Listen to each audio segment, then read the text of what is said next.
636, Nashville's Morning News on Super Talk 99.7 WTN. Welcome on in. It is Thursday, April 10th. How are you? Jonathan Fahey is joining us on the Newsmaker Hotline. Jonathan, always great to have you on, former director of ICE under Donald Trump in term number one. Jonathan, let's talk. We've got a lot to talk about. Number one, I know that everybody's got an opinion on Donald Trump and the tariffs and what he's done with tariffs, of course, basically putting a 90-day pause on those tariffs. So now we have 3 months to hold our breaths while the negotiation continues with all of these other countries, including China is now coming out and saying that they are willing to meet the United States halfway. Trump administration has come out and said those conversations have not yet begun. So I guess the bottom line here is folks fall into one of two camps. Trump panicked or Trump knew what he was doing all along. As you were involved in Trump's first administration, what do you think Trump is up to? I think, this is one of these things that is a really good example of who Donald Trump is versus what the media portrays him. He is very adaptable. He's an entrepreneurial for, years and years, and you have to be able to make adjustments and be flexible. And the second thing is he listens to people. So he's always on the phone, always talking to people. So I think I don't really call this a cave because I think we're better off because of it. I think it's an adjustment, and then we're going to work out some deals that are favorable to the United States or more favorable than what's in place now. So I think ultimately this is a good thing. It was sort of a rocky week, I think, for a lot of people. I think he recognizes that, and, having anxiety in the market creates anxiety with the people. So I think he made a strategic adjustment, and ultimately, we'll see in 90 days, but my guess is there'll be a lot of stuff worked out in the next 90 days. We'll be better off, and the market will be better off, and I think the anxiety level, has already dropped as the market went up yesterday. But so overall, I don't, I would fall in the camp that this was a good strategic move, a good strategic play that will ultimately benefit all of us. All right, couple of other things. We have a lot to get to, some illegal immigration news coming up. One of the things, though, and I was pleased to see this in Congress, the House of Representatives yesterday, where they have now passed legislation that is going to limit these district judges from being able to interfere with Donald Trump's vision for the United States. I love that they're doing this. I think that we've all been waiting for Congress to do something, and now they are. The No Rogue Rulings Act was passed last night. We'll see what happens in the Senate. But at least this is a step in the right direction, and at least the Republicans in the House of Representatives have done something. Yeah, I think so. And I think people are tired of, lone judges making decisions that affect not just their district, but the entire country, and in Donald Trump's case, the entire sort of foreign policy of our country. That, this judge in D.C. decided, he's the one that gets to decide when the Alien Enemies Act applies, and that's not what the law was meant for. So I think this is a good move. Does it get past the Senate? I don't know. I would be skeptical, but I think the better point is it sort of sends a message to these judges to rein things in, as well as a recent Supreme Court ruling, whatever was it? Well, I forgot what day it is, but like Tuesday, I think, that came out that, it reined Judge Boasberg in on the Alien Enemies Act. So I think it is important for Congress to step in, because Congress, from the Constitution, they create the lower courts. They have the power to limit their jurisdiction or increase their jurisdiction. So it is important for them to step in and tell these lower courts essentially where their jurisdiction lies or where it doesn't lie, because some of these judges really do get carried away. And the fact you could have a judge all the way out in California affecting what's going on in Tennessee doesn't make a whole lot of sense. Well, it's all about, you and I have discussed many times, Jonathan Fahey, it's all about judge shopping, which is right. What the Democrats do. And I'm sure that the Republicans do this as well. I don't know. Do Republicans judge shop? Have they been? I know the Democrats clearly do. Yeah, I think litigants generally, when they're filing things, are going to look for the most favorable form. So the fact that, if it's being done, it probably, not just for Republicans or Democrats, but litigants in particular, litigation disputes probably go to a court if they can that they think they'll have a better chance. But that's the more of a reason for the Congress to step in, because nobody should be judge shopping. Right. One of the things that I thought we covered this, I covered this a couple of days ago, and that is the Supreme Court ruling that that sided with Donald Trump about the Alien Enemies Act, where the Supreme Court ruled in favor of Donald Trump. Speaking of Judge Boasberg, in that Trump, they didn't, what's the right way to put this? They didn't rule on whether or not the president was allowed to use the Alien Enemies Act to deport these Venezuelan gangbangers. They just ruled that it was the wrong forum. It wasn't supposed to go to Judge Boasberg in D.C. What they actually said was, you've got the wrong forum. We're not going to rule on the merits of using the Alien Enemies Act. You're just in the wrong venue. So now, and I said this earlier this week, look for this same lawsuit or these same lawsuits to be brought up again in different states like Texas. And lo and behold, I woke up this morning to this headline: federal judges in New York and Texas block Trump deportations after SCOTUS ruling. So now basically what they did is they moved it to, I guess, the proper forum. Yeah, exactly. The proper form where the particular alien is. And I think this is still a really big win for Donald Trump for a couple of reasons.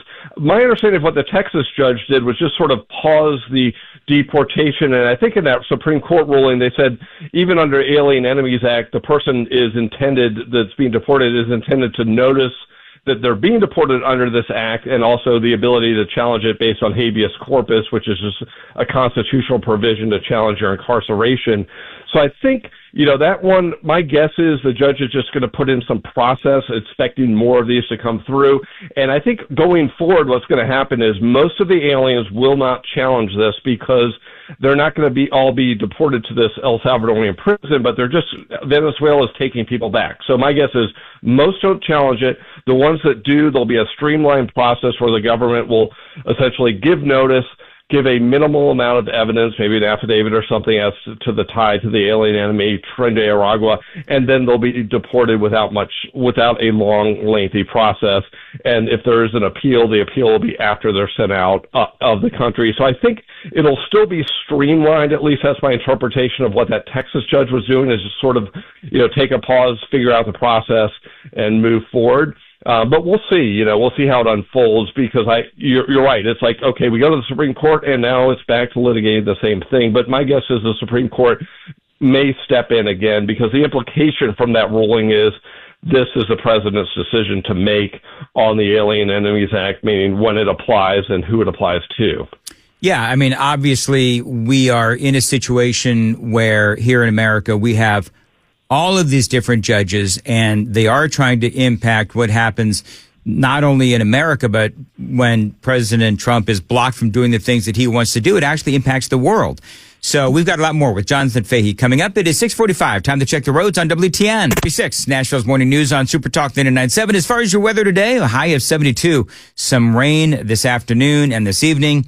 Going to have some severe storms. A very low probability of tornadoes and that kind of a thing. Your full forecast is coming up at 7 on Super Talk 99.7 WTN. Jonathan Fahey joining me on the Newsmaker Hotline. Let me just read you this headline, Jonathan, because I know that you'll have an opinion on it. The DOJ and the Coast Guard, they've now busted $500 million in cocaine tied to the cartels. Now, obviously, this is good news that we were able to stop this $500 million. Talk about the difference in approach between Donald Trump. I mean, heck, it can be first term or his second term here, but the difference in approach between Trump and his DOJ and Joe Biden's, as we, bust the $500 million worth of drugs coming in from these cartels. Well, I think the first approach is sort of on the, not the DOJ side, but sort of the foreign policy side, that the administration is aggressive and going after these cartels whether it's sealing the border, whether it's doing anything else. And you think if you seal the border, it makes it harder to get drugs through, so then they're trying other forms, but that's a massive amount of cocaine. But on the DOJ front, which is interesting, if you look at their case stats, they went down dramatically during the Biden administration. Particularly, they deprioritized things like drug trafficking. They'd make a big show out of, getting the third in command of some cartel arrested, which really doesn't make a big difference, but they really weren't getting the day-to-day stuff aggressively or prosecuting it. So it does show a different mindset. This DOJ is focusing on the crimes that matter essentially to us, day-to-day stuff on the streets, stuff in the community, whether it's, violent crimes, gang crime, human trafficking, drug trafficking. And the prior DOJ, in addition to the political stuff that we always talked about, they were not focusing on these types of things. So, the more you focus on it, the more successful you're going to be. And being a higher priority makes it more effective. And I think it's just a mindset difference leaning forward, because really the Democratic Party's position on violent crime and street crime has essentially been not to do a whole lot about it. Essentially they're more in favor of the criminals than police or the victims. When you see with all of the stuff with these Soros prosecutors and the stuff going on with Alvin Bragg in New York, it's like they don't even care about the day-to-day stuff. So it's a massive change in sort of mindset, priorities, and everything else. And ultimately, we'll see probably in a year how effective it is in terms of crime stats. It probably takes a year or so to sort out to see how effective it is. But my guess is it's going to be quite effective, and people will notice a difference. So I saw this on X. It's from the DOGE account. And these numbers are stupefying. I mean, this is insanity. An initial survey, they say, DOGE, of unemployment insurance claims since 2020 reveals the following. 24.5 thousand people over 115 years old claimed $59 million in benefits. These are updated numbers. 28,000 people between 1 and 5 years old claimed the $254 million in benefits. 9.7 thousand people with birth dates over 15 years in the future claimed $69 million in benefits. And I mean, number one, how does that happen, and how has this been going on for so long before Elon Musk? Yeah, it's pretty staggering, but I guess it is pretty hard to get a job when you're 115 years old. I've never tried it, so maybe they're just not employable, but it really is just ridiculous if you think about it, because those are things that should be like automatically noticed, right? Yeah. It's like, okay, so a 3-year-old's getting unemployment. There should be some trigger in the system to say, at very least, take a second look at this. Maybe there was an error on the, paperwork or something, but my guess is there's a lot of, obviously there's a lot of fraud in there, but it seems like the fraud that should be easy to catch, and we're not catching it, is what's really disturbing, because there's always going to be fraud, but we should make fraud hard. And so if all you have to do is submit fake names and things like that and get money, more and more people are going to do it. But that's really disturbing that there's just no safeguards. And I'm sure, we'll see the Democrats will get on, this is this, or it's not really that many people. But the point is, no one really knows what's going on in these agencies, and they're just pumping checks out, it seems like, fairly carelessly. And it's just surprising, again, that there's not more safeguards. Every time you write a check from the government, you think there should be some care in that decision and making sure it's going to the right person for a legitimate purpose. You think, it is pretty staggering. Jonathan, real quick, do you think AI implemented here is going to be able to clean up all of this fraud? You would think it's going to clean up a lot of it, because it seems like you could program it just to look for identifiers like, the 115-year-olds getting unemployment, as well as their 1-year-old child. And you would think, at very least, it should be able to flag things for a second look, because I don't want to discount the possibility there's a clerical error and there's somebody legitimately getting it and they made a mistake, but at least flag it for secondary review. But I do think it's a lot, and I think once people know the government's on top of its game, which it clearly isn't, there's less people try to commit the fraud. It's just like nobody's coming across the border, not because they might not be able to sneak through, but they know the government is on top of this issue now, and it's much, much harder, and the consequences are much more severe. All right, Jonathan Fahey, how can people find you on X?